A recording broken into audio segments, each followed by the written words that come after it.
வணக்கம் மக்களே, யூஆர் வாட்சிங் in and out cinema with my Divya. போன வருஷம் வந்து பார்த்தீங்கன்னா இதே மாதிரி 10th 12th பப்ளிக் ரிசல்ட்ஸ்லாம் அனௌன்ஸ்மெண்ட் வந்தக்கப்புறம் ஒரு தரமான சம்பவம் வந்து நடந்திருந்தது. இன்ஃபேக்ட் சொல்லணும்னு வந்து பார்த்தீங்கன்னா நம்ம தளபதி விஜயோட அஃபிஷியல் பாலிடிக்ஸ் என்ட்ரியே இதுல இருந்து தான் ஸ்டார்ட் ஆச்சு அப்படின்னு சொல்லலாம். அந்த மாதிரி ஒரு ஈவெண்ட் நடத்தினக்கு அப்புறம் தான் வந்து பார்த்தீங்கன்னா 2026 எலெக்ஷன்ல நிக்க போறேன், தமிழக வெற்றி கழகம் அப்படின்ற ஒரு விஷயத்த வந்து ஸ்டார்ட் பண்ணாரு நம்ம தளபதி விஜய். அதுவும் போன வருஷம் வந்து பாத்தீங்கன்னா அந்த நடந்த ஈவெண்ட்ல தமிழ்நாடு அண்ட் பாண்டிச்சேரியில இருக்கக்கூடிய அதிக மதிப்பெண் வாங்கின மாணவர்களை டிவிஷன் வைஸ் வந்து பிரிச்சு மணிக்கணக்கில் நின்று அவரே வந்து பாத்தீங்கன்னா அவரோட கையால வந்து கிஃப்ட்ஸ் எல்லாம் கொடுத்திருப்பாரு.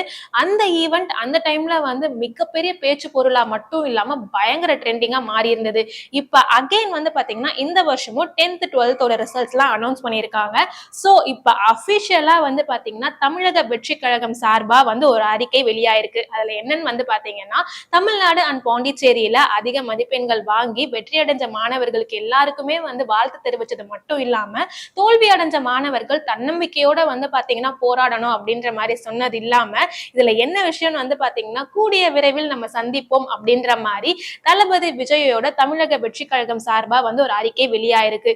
இதை பார்த்த உடனே வந்து பாத்தீங்கன்னா எல்லாருமே செம்ம ஹாப்பி அப்படின்னே சொல்லலாம். இந்த அனௌன்ஸ்மெண்ட்டை பத்தி நீங்க என்ன நினைக்கிறீங்க அப்படின்றதெல்லாம் கமெண்ட் பாக்ஸ்ல ஷேர் பண்ணுங்க. இந்த மாதிரி ரெகுலரான அப்டேட்ஸ்க்கு மறக்காம என்ன சினிமா சப்ஸ்கிரைப் பண்ணுங்க.